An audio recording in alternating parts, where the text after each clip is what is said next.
Hey there, everybody. Pete Pardo here from Sea of Tranquility. Welcome to another edition of the Monsters Den. That's right. It's Thursday night here on Sea of Tranquility.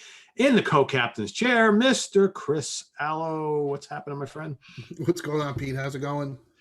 Doing good. Doing good. You ready to talk some Stuart Gordon? Absolutely.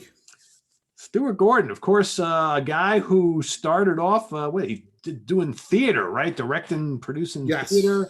And God, it's kind of strange when you think that someone actually their first movie is Reanimator, right? And just knocked it out of the park. And listen, no offense to any of the other movies he made, but wow, what a 5-star classic to come out of the gates with your first movie. And yeah, used to do theater and then went back into theater to at the bottom of his career. I was just reading about Reanimator the musical, which I would have loved to seen. I saw Toxic Avenger the musical and Evil Dead the musical, so I can only imagine how awesome Reanimator the musical must have been. It's a great story anyway, right? So of course, a good chunk, at least the ones that I'm going to be talking about, are based on H.P. Lovecraft stories.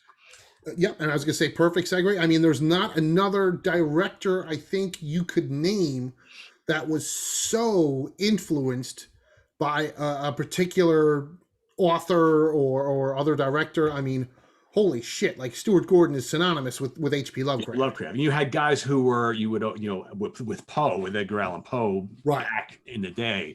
But he's most of his most famous films were all based on Lovecraft stories, which is pretty interesting. And they're all, this was the 80s, right? I mean, so Reanimator was 85. So we're talking about, 80s horror really started to take a turn in the 80s. You had all the slasher films and then all the real, the gore films, right? So you had like the Italian stuff, you had Fulci and Argento, and you had Stuart Gordon and various other ones who were really pushing the envelope, even with those lower budgets, right? Really just giving you something different than what we saw in the 60s and 70s. And I was going to say, for Stuart Gordon, he never, right or wrong, he never jumped out of the independent scene. He stayed in the, he never jumped to the big studio pictures. But when he stayed in the independents, most of his movies were a hit, either critically or commercially or both, like in the case of Reanimators and some of the others. Yeah. And a lot of these films too, he hooked up with producer Brian Usna. They had a really good partnership. So and he did use a lot of the same actors. He used his wife, he put in everything, and he liked to kill her off gruesomely. Of course, he used Barbara Crampton quite a bit, and Jeffrey Combs. Yeah, Jeffrey Combs. So lots of people made multiple appearances. Yeah. So he's got a whole bunch of films as director and as writer as well. So what we've done is we've each picked out our 5 favorites. So we're going to start from number 5, work our way to number 1, and I'll have Chris kick us off with his number 5. Okay, my number 5 is a movie that I saw many years ago when it first came out. I think I didn't write down any notes. I don't have any movies with me. I think it was 1995, and it's pretty good. It still holds up fairly well. Castle Freak, which was from there you go, from Full Moon Pictures. I rewatched it again the other day. I still like it. I mean, the Castle Freak is a good, it's a good design for the creature, but it's funny, this time when I was watching it, I was literally like, okay, so it's House by the Cemetery. The plot is basically House by the Cemetery, but instead of being Dr. Freudstein, it's Billy from Black Christmas. Like that's the plot.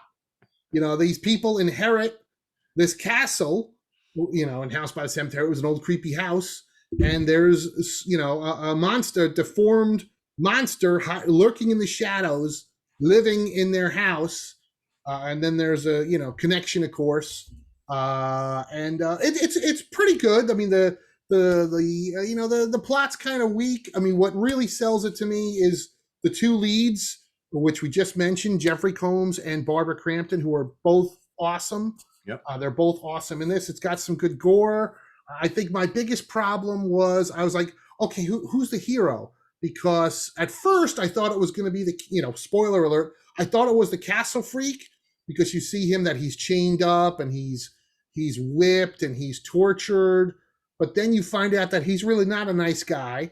And then I'm like, all right, I guess the hero is Jeffrey Combs, but his character's kind of an asshole. Yeah. He's not a good husband. He's not a good dad. He's cheating on his wife. I'm like, all right, so who the fuck do I root for? And you want to root for Barbara Crampton's character, right? Yes. But in the end, she's even really not that nice either. She's kind of shitty too. So right. You got to root for the daughter, because that's really the only other one, right? And that, listen, spoiler alert, that's the thing. Like, you're kind of rooting for the castle freak. He kills a hooker, and you're like, all right, but then he gets rapey with the blind daughter. I'm like, oh no, yeah, he's definitely the bad guy. Like, that's weird. But yeah, overall, still enjoyable movie.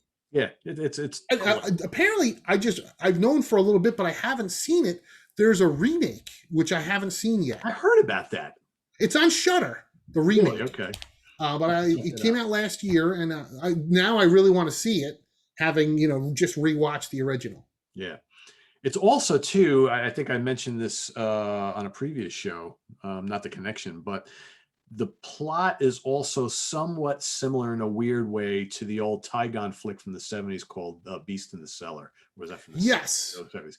Because again, the story is not really the same, but you've got this guy who has been imprisoned in the cellar or in the dungeon, whatever, of this place for many, many years. And he turns into like this cannibalistic, been in the dark for however many decades. And, I think this Castle Freak is much more successful because you actually get to see how he was changed all those years from being in prison, and he's pretty gruesome. Whereas in the other film, he's just got a long beard and he's all white skinned and he's no teeth and all that kind of shit. But kind of a similar theme. But yeah, very good film. I think Castle Freak is a lot of fun. Definitely good. More about that in a few minutes. My number 5, I'm going to go with Dagon. Nice. Another H.P. Lovecraft film. So this it seems like I have watched a lot of films of late where you have like these people who wind up taking a boat to some island, and there's like no normal people on the island, and all sorts of crazy shit happens. I mean, I've watched so many films of late where that happens. And so the two that jump to mind is a horror on Snape Island, Humongous. I mean, there's God, what's the other one? The one with the kids. You Can't Kill a Child, right? Who can kill a child? Yeah. I've seen so many of these of late. It's like, all right, stay away from the damn island. Stay away from those desert islands. Yeah. So this couple, two couples actually, they're friends. They're on this boat. The one dude, the younger guy, he's like a day trader, right? So he's made like millions of dollars. So they're celebrating. So the four of them are out on their little boat, and they're off the coast of Spain, right? So they wind up coming upon this little island off of Spain, and all of a sudden, all this freaky shit happens. A storm comes in, the boat crashes on a rock, and the young guy, the day trader guy and his girlfriend, they wind up hopping in the little inflatable boat to go towards the shore because obviously the other ship is sinking. And then while on the boat, this creature comes in the water and something happens. They don't show you too much, but at the beginning of the film, the young dude, the day trader guy, he's having these dreams of this like mermaid, which is kind of strange. But he's like, it's just nightmares I'm having or whatever. But then once they get to the island, they notice there's not really anybody around. It's kind of like looks like a little fishing island or something like that. They meet a couple people there. He's like, okay, well, we'll give you some help, whatever. The girlfriend stays behind. He goes back on a boat to go check and see how his buddies on the boat are doing. He goes back there's nobody there. And then his girlfriend starts noticing that there's a priest there and a couple other guys, and they have really weird, like webbed hands and gills and all this kind of stuff. So long story short, this is an island full of these like fish people, and they worship this like God called Dagon, which is kind of like this giant tentacle creature, whatever. You don't really see till the end of the film. I don't want to give too much away, but basically what they do is they go, and as like mainlanders, normal people come to the island, they actually like imprison them and torture them and skin them alive, and then wear the human skin, because I guess they are half fish, half men, whatever. And Okay. it's just It's been a long time since I saw it. yeah, it's a really cool but really weird flick. It's very different from all of his other stuff. There's some really good gore. There's a couple, again, this is 2001, so there's in a couple of scenes there's some pretty bad early CGI, which I don't really think was needed, because Stuart Gordon was always really good with doing all the, his crew doing all the practical effects. Yeah. But there's a little bit here and there, not a lot. But it's a good cast. You've got the makeup is great. I mean, you've got this whole island full of people who all have these like weird fish gills and weird faces and webbed feet and stuff like that. And there's, like I said, there is some good gore scenes. I mean, there's one really, like, without giving too much away, they do show one scene where this one guy gets skinned from like the neck up, and it's pretty gruesome, but like all Stuart Gordon stuff, there's usually one or two really like impactful, like kind of freak out scenes in all of them. And then the ladies look great in the film, and it's just it's a good one. I think it's a good one. I watched it again real recently. It's the first time I'd seen it in a long time, and I think it holds up really well.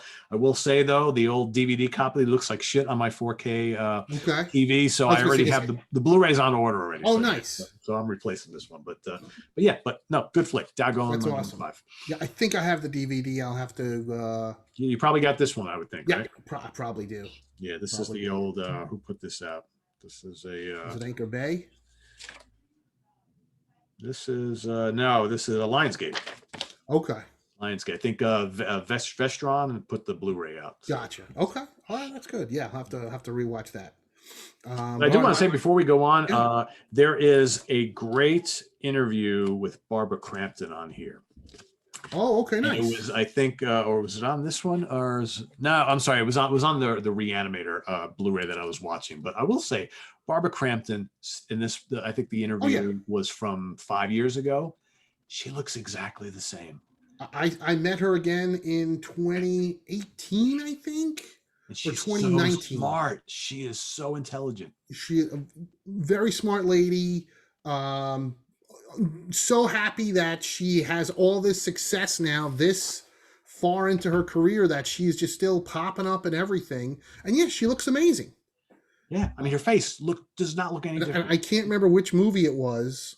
I want to say You're Next, but it's not You're Next. But it's one of those newer horror movies from the last couple of years, and she almost didn't get the gig because they were looking for like a 55-year-old woman, which is around her age or whatever she is. Maybe she's even older. And they were like, she's a few years older than me. I think she's 60 or 61. Yeah.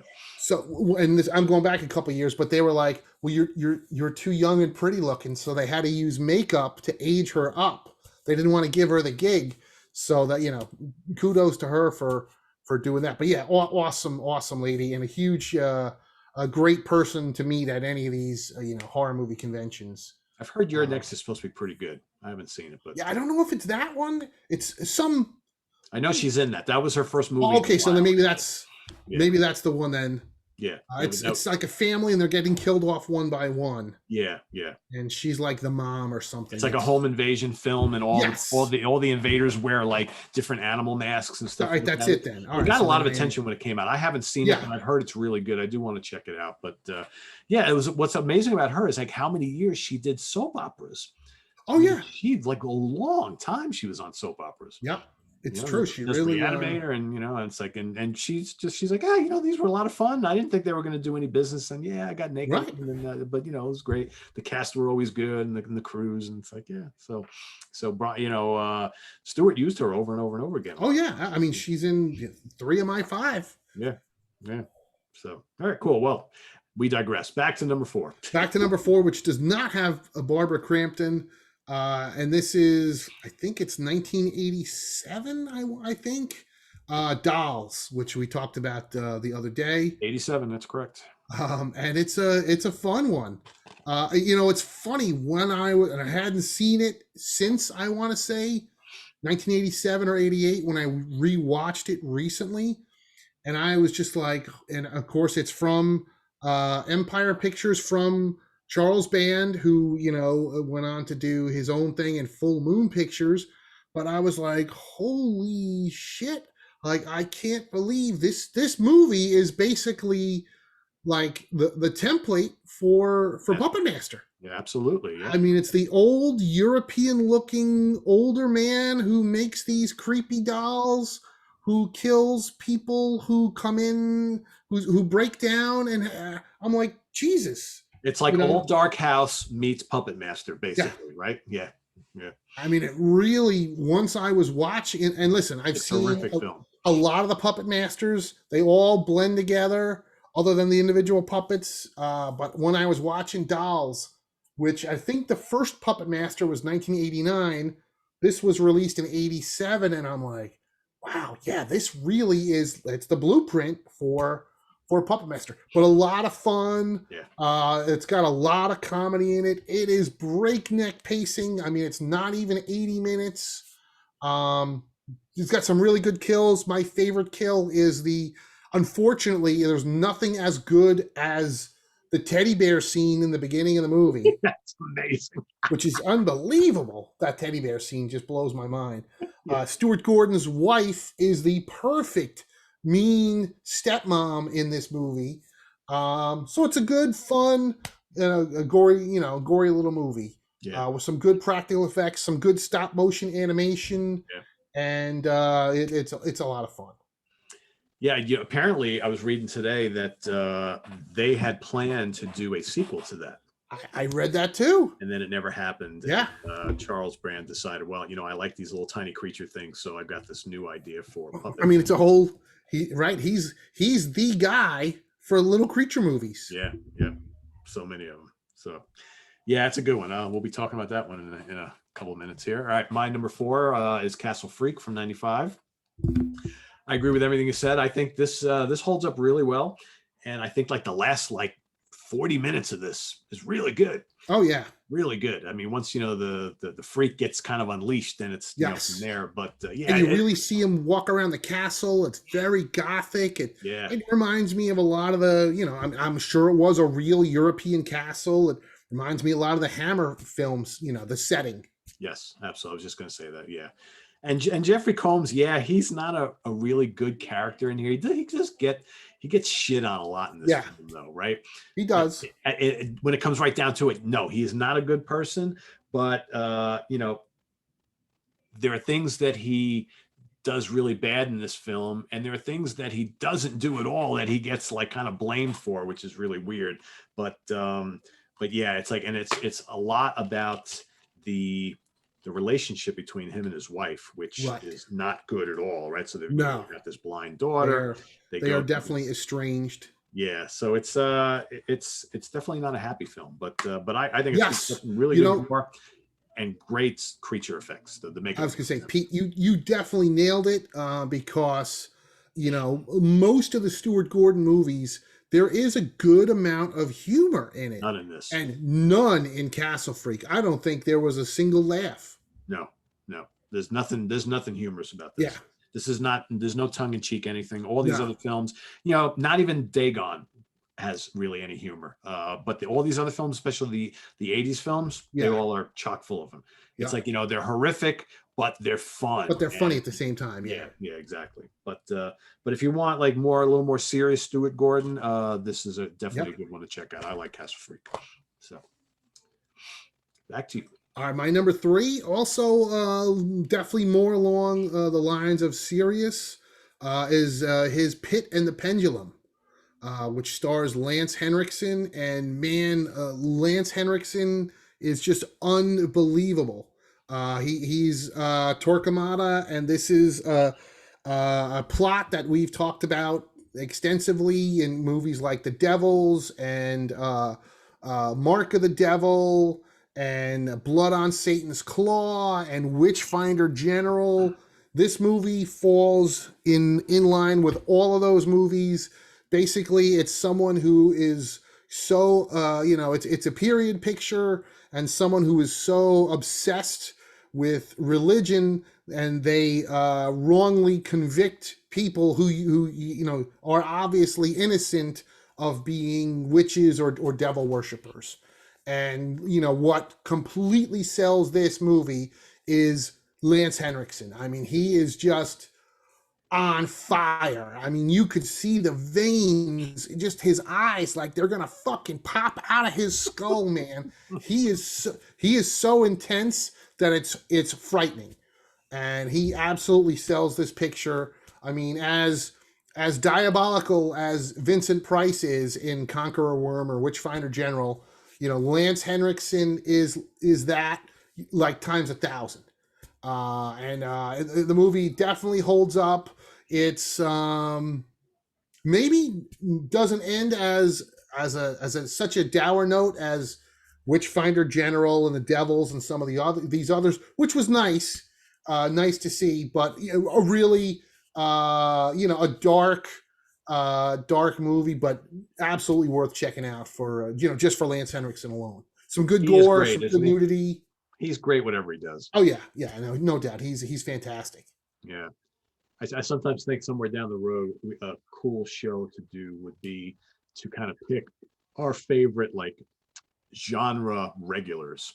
Okay. These actors or actresses who appear in a lot of horror films over the years. And I mean, he's one of them. I mean, we've just talked about a couple of them already. Vincent Price, there's so Jeffrey many, Combs, Barbara Crampton. Right? Yeah, there's so many of them. That might be something to ponder for. Yeah, absolutely. I think it's a great idea. All right, my number 3 is Dolls, which we just talked about. I love this film. This film is a ton of fun, and I mean, everything Chris said. It's just the story. The story is nothing original. People stumble in bad weather upon this big house, and to get out of the weather, they go into the house, and of course, you got a bunch of crazies in the house. In this instance, you got this old couple, and the husband, of course, is the crazy doll maker, and there's all these really creepy looking dolls all over the house. And the stop motion animation is really well done. Yeah, like you said, there's some great kills. How about those two freaky chicks, right? The sort of punk rocker kind of girls. Yeah. I mean, they're characters, and then you got the one guy who befriends the young girl, who was in. I just read an interview today. He's in 2 other Stuart Gordon movies. I don't know which ones, other than that I recognized him in The Pit and the Pendulum. Yeah, he's done a few things. Yeah. And he died really young too. He died, I think, in the 90s or so, early 2000s. Oh gosh, okay. He had a heart attack at a very, very early age. Yeah. Wow. Yeah. But really good film. And if you like the kind of tiny terror films, you like the puppet master stuff. Demonic toys, or like Leprechaun, or the forthcoming Baby Oopsie. Baby Oopsie Daisy, right? Yeah. I could shit in my pants. Can you shit in your pants? Or Chucky, any of that stuff, Child's Play. I mean, if you like any of those kind of the tiny terrors, I always call them, this is one of the best, and this one doesn't get enough credit. And it's kind of a different film from the rest of his stuff, but I think it's just absolutely fascinating and a lot of fun. So that's my number 3. Absolutely. Nice. My number 2, and this was a tough one because these are my 2 favorite Stuart Gordon movies. And it was a close race. But I took it as, okay, there's 3 versions of one and there's 2 of the other. So to judge my number 1, I went theatrical versus theatrical. So for me, the theatrical version of Reanimator is better than the theatrical version of From Beyond, because From Beyond did have to get cut to get an R. So I'm putting From Beyond as my number 2. Which is a great flick. Another H.P. Lovecraft. Again, Jeffrey Combs and Barbara Crampton are awesome in this. Now we bring in Ken Faree from Dawn of the Dead, and deals with the, some scientific stuff that's going to tap into your brain. And the pineal gland, right? That's it. I couldn't remember the name of the gland. Monsters get unleashed. And shit gets crazy. It is gory, like Reanimator, but several minutes were trimmed because this one was Stuart Gordon was under contract, if I remember right, It had to be delivered as an R-rated picture. So it came out unrated on VHS and DVD and Blu-ray, but it had to be R for U.S. movie theaters. So while it's still a great film, it lacks some of the gore that Reanimator has, and it's overall it's a little darker than Reanimator, but a great movie. And to be number 2 to Reanimator is still pretty amazing, and quite a feat. Yeah, yeah. Well, yeah, this is a tough choice. I kind of took a different route. I said, all right, well, I have the unrated director's cut of that, right? And I have, obviously the classic cut of Reanimator, and I've watched them both like real recently, and I'm like, well, which one? They're both like so over the top great. I mean, and there's no right or wrong. No, there's no right or wrong. And I'm just like, well, which one do I just enjoy a little bit more? Just a little bit more, because it's so close. I'm going to go with Reanimator as my number 2. Okay, nice. And I just watched this again last night, and this is a blast, right? It's just, again, based on a H.P. Lovecraft story, which is what is it called? The reanimation of Herbert West. Herbert West, yeah, something like that, right? This is basically kind of like the whole it's like the whole Frankenstein thing all over again, right? Totally. So he is, he comes upon this. His character comes upon this like serum that will reanimate dead corpses. There is a professor at the university who that's him. That's his head right there in the little tray right there. I mean, everybody's seen this film. It's so great. When he severs his head and you got the head talks on its own, he reanimates both the head and the body. It's just crazy stuff. There's a lot of very funny lines in it. Really funny lines. There's some amazing Barbara Crampton nudity in this movie. Yes. She's nude most of the film. And she just looked so young and looks amazing. Yeah. Yeah. And Jeffrey Combs is so over the top, and the actor, I forget his name, who plays Dan, his roommate, and also his I wouldn't call him his friend, but the guy who he's working with here, also really great in this film. But like the whole last half hour, 45 minutes is just nonstop. It just does not let up, and it's just so wacky. I mean, the scene where Barbara Crampton is lying naked, all tied up on the table, and the professor. He's got the mannequin, the dummy head, and he puts his head in between her legs. It's just so crazy. It's absolutely nuts, and there's gore all over the place. When the tentacles are coming out and pulling, strangling Jeffrey Combs. It's like way over the top. Both of these films are way over the top, but that's what's so great about them. But more important, they're fun. They're really gory, they're disgusting, but they're fun. The acting's good, and you love the actors so much that even if the characters are absolutely despicable, you still have a soft spot for them anyway, right? So totally, yeah. So yeah, it's a 5-star classic, and that's my number 1, Reanimator. I mean, I can't add anything else to anything you said, Pete. I wish I would have grabbed my one of my Herbert West action figures, but I'd have to go find it somewhere. But yeah, Reanimator is just I mean, they're both, Reanimator and From Beyond, just classics. Any specific scene in Reanimator that really just kind of like stands out for you? I mean, there's so just when they're in the morgue and the guy that's so muscly is reanimated, and he's like he's running around naked, and they're trying to wrangle him in. That just cracks me up. He's like a WWF wrestler, and he's naked, and he's a zombie. Yeah, I'm like, holy shit! Like, I always think, what would you do? I mean, yeah. What can you do? Yeah, that's and one of the things, I was dying when I was watching this. So the scene where, I think it's shortly after that, where all of a sudden you got all these reanimated corpses in that back room there. And at one point where the two guys, they open the door, and one of them is chasing the Dan character, and you have the night watchman guy who's just patrolling the hall, and he looks and sees what's going on, and he's like, the look on his face is like, I'm out of here. Right, it's like a cartoon character. Like, feet don't fail me now. So much for doing his job as the security guy, right? I'm out of here. Hey, listen, he's earned a minimum wage. I would have done the same thing.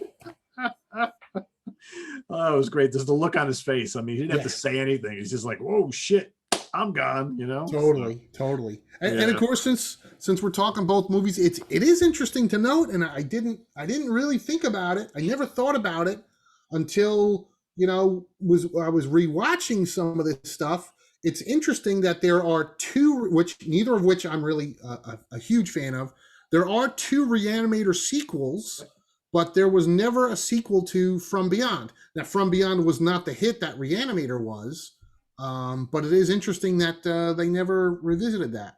Yeah, yeah. I mean, just Reanimator was the only one of his films that got a sequel, and he didn't even Right. direct. He didn't direct either one of them. Right. I mean, and considering he kept going back to work with Barbara Crampton and Jeffrey Combs again, it's like, I wonder why they never tried a From Beyond sequel. I mean, Yeah. Ken Faree would have. I mean, I know they killed him off, but they could bring him back. It's a horror movie. They could bring him back anyway. Yeah. He definitely would have done it. So yeah. I mean, Jeffrey Combs' character. I mean, look what happened to him at the end of the first exactly. movie. Got 2 more films out of it. So yeah. Yeah, my number one is From Beyond.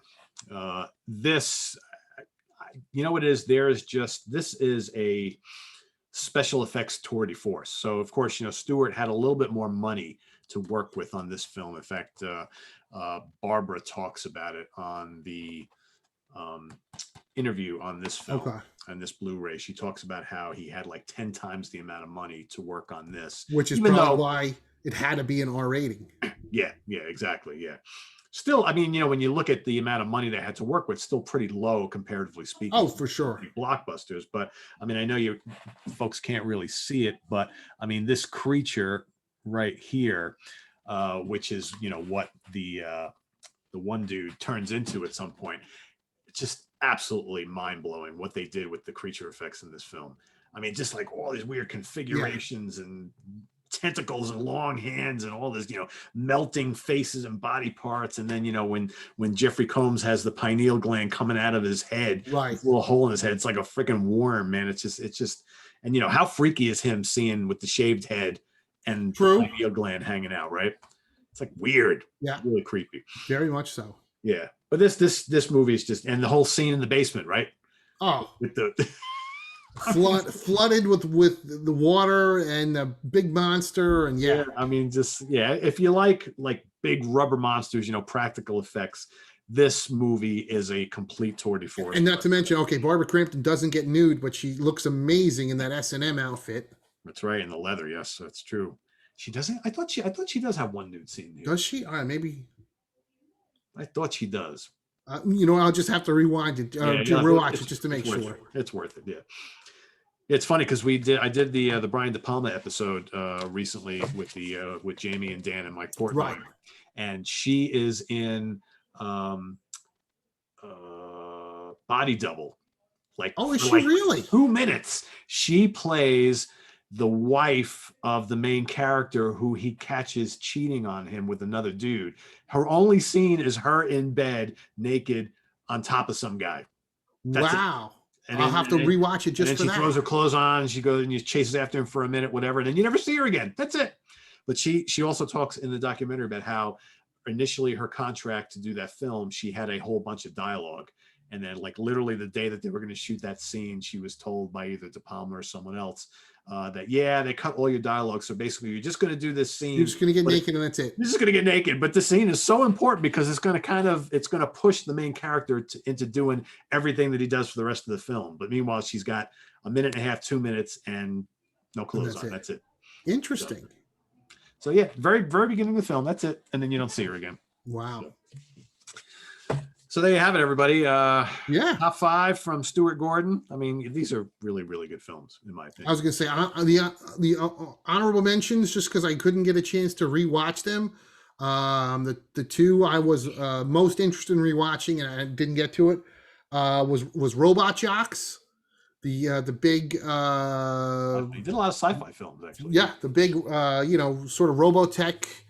Monster, robots, and Fortress, which was a movie I really dug. I saw it in the theater in the 90s. I have the Laserdisc. I couldn't find it streaming anywhere, just like Robot Jocks, and I didn't have time to hook up my Laserdisc player and find my Laserdisc. So Yeah, If he I was got Jamie some. Laszlo, I would have a list of every Laserdisc movie and my favorite Laserdiscs and my favorite scenes and everything. But I'm not so organized. So if I made a list like that, then I would promptly lose it. So Yeah, that's true. There is that, right? You go to all that work to make the list, and then you lose it. It's like yeah, no good. but I do want to Fortress say, was a good one. what's that? Fortress, Yeah, I do remember Fortress. Yep. liking quite a bit. Another good one too that I wanted to mention. God, the name has escaped me at the moment. He did 2 episodes of the Master of Horror show. Yes. Masters of Horror show. Was it from the Witch House? Is that the one? Yep. Yeah. And I forget the name of the other one. And I have most of those DVDs. And yeah, with my movie room being temporarily down, I wasn't able to watch those either. Yeah, those are pretty good. He, in fact, I think out of because yeah, I gave them all away. I had all of them too, and they were just taking up so much space. But the Masters of Horror series had a lot of hits and misses. Yes. But I will say because I watched that all each and every week, and then I went out and bought all the individual DVDs. I will say I think his 2 installments were probably, if not the best, they were very good. Top 5. Yeah. Yeah. So cool. All right, there you have it, everybody. So thanks for watching. Stay tuned next week where we're going to be revisiting part 2 of our look at some cool exploitation films from the 70s and 80s. So that's coming up next week. I think we both have a really big list. We'll try and see how many we get to next week. And might need to do a part 3. I'm just saying. Oh, I think so. I think that's definitely doable. And in addition to that, let's give some folks some upcoming programming here on the Monsters Den, because we do have, I think, some of the rest of the month laid out. All right, so top 5 Dario Argento is coming up in a couple of weeks. So we got that in the works. We've got Jamie, Dan, and Mike Portnoy back again also in a couple of weeks for... what do we got? Top 5 David Lynch films. And then Chris and I will be back together talking about some of the worst sequels of all time. Nice. That will be fun. Yeah. That will be fun. Because there are so many bad ones. And I just recently saw 2 that I had never seen before. And wow, they were bad. Like one was a part 3. And I was like, that was awful, until I immediately watched a part 4. And I was like, holy shit, this was bad. Well, I mean, there's the conundrum to do a show like that. It's like, so some of these film franchises have like 2, 3, 4, 5, 10, all these movies. So, it's like, do you pick like a film that had 1 sequel and only 1 that was really bad? Or do you pick like a franchise that has multiple sequels where maybe like films 4, 5, or 6 is like the worst thing ever? There's a lot of ways to go with this. No, it's true. So, well, without saying which one, but yeah, the franchise that I'm thinking of has the original run was 4 movies, 2 really good ones, and 1 that was pretty bad, and then the 4th one was just, I couldn't believe it, so bottom of the barrel. But yeah, we'll talk about that. Yeah, I have a lot in my collection, so I'm gonna go through everything, and we have a few weeks to kind of rewatch stuff. But yeah, that's there are some really bad ones. So this will be one of those episodes, folks. So not necessarily so bad it's good.